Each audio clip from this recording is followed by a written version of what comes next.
ରାଜ୍ୟକୁ ଆସିବ ଶିଳ୍ପ। 6 ଦିନିଆ ସିଙ୍ଗାପୁର ଗସ୍ତରେ ଯାଉଛନ୍ତି ମୁଖ୍ୟମନ୍ତ୍ରୀ ମୋହନ ଚରଣ ମାଝୀ।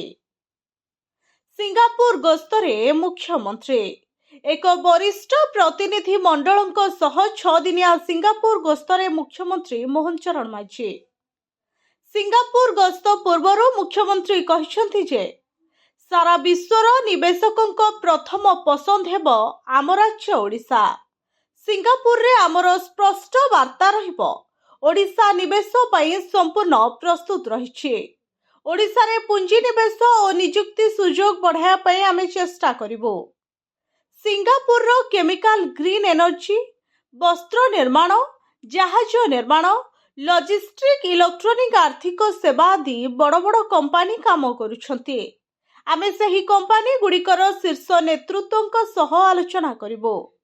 ଓଡ଼ିଶାରେ ପ୍ରକୃତି ସମ୍ବଳ, ଦକ୍ଷ ମାନବ ସମ୍ବଳ, ଉନ୍ନତ ଶିଳ୍ପ ନୀତି ସମ୍ବନ୍ଧରେ ଆମେ ସେଠାରେ ଜଣାଇବୁ। Bureau report, HTV Odia.